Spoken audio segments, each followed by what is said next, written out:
Okay, this is the most common press you're likely to see. It's a single stage press. Obviously it does one operation at a time, and it's probably the strongest and arguably the most versatile. So this is the Lee Classic Cast with the Breechlock system. Now if you're going to purchase a second-hand press or an older press out there, it may not come with the Breechlock system. What that Breechlock system essentially is instead of screwing the die directly into the press and setting the lock nut in place, there is this interrupted thread adapter. They come in a packet like this, in a 2-pack generally. There is some newer ones out there that look slightly different now, and basically they have the standard die thread on the inside and then they have an interrupted thread on the outside. This allows you to quickly change your dies out of a single stage press without having to reset them. Now Hornady have a lock and load system, I believe they call it, which essentially achieves the same thing. Slightly different system, but it does the same job.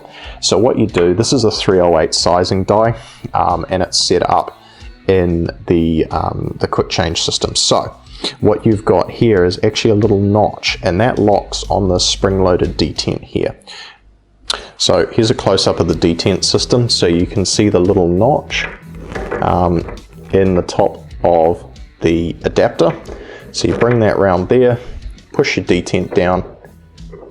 Oh, that was not far enough. Push it down, turn it, that pops into place. Your die is now nice and secure.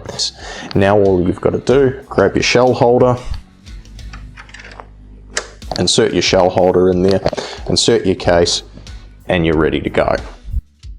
Now the really neat thing about these two is if you've got a decapping die like this one with a pin here, that will catch the spent primers in this tray here.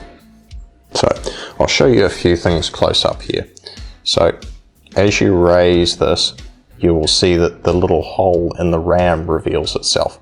So the spent primer will come down the center hole in your shell holder, and as you lift this, it will fire the spent primer out here.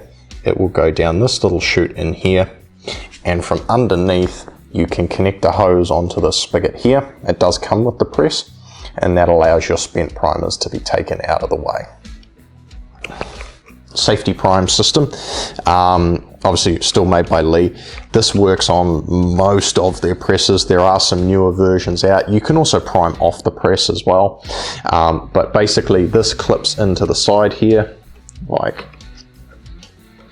so and sits out of the way. You then remove your shell holder, you grab your priming arm, insert the priming arm into the ram. Now it's a good idea to put that in when you're dropping the spent primers out too. It tends to direct them down the chute better. If you don't have that in, you'll occasionally find one will bounce out and land on the floor. So you clip your shell holder back in. So you're going to raise the ram to the full position, slide that lever over, load your primer onto the arm, drop the ram down, and as you can see, the priming arm protrudes up through the shell holder, allowing you to insert the primer into the case.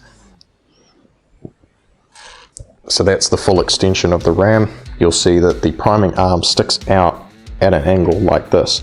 This allows you to then take a primer and insert it into the top of the priming arm, ready for priming. So as you bring the ram down, you can see that the priming arm that sits over here on this side will start to protrude through the shell holder, and this outer rim, which is basically the holder, that is spring loaded, so that will push away as the primer inserts into the bottom of the case, and you now have a fully primed case. Always wear safety glasses when you're priming, regardless of whether you're hand priming or priming on the press, and remember, never try and set that primer deeper after you've put powder in the case. It is a recipe for disaster. So big advantage with this press, it's probably the strongest press type you'll ever find. Lee make another version of this that is capable of loading 50 BMG. It's a slightly taller press, and it has a changeable ram here to accommodate the larger case of a 50. This is just the standard version. It's the slowest, but it's the strongest. This will last you more than a lifetime. You'll be passing this down to your children or your grandchildren. Definitely, I personally believe that this quick change breechlock system is the way to go. Constantly setting up dies becomes a little bit tedious after a while. You can also get this in the Challenger press, which is an aluminium. This is the cast iron version. The aluminium version obviously being a little bit lighter, a little bit softer. It shouldn't cause you any issues, but if you want some longevity, it's nothing wrong with cast iron.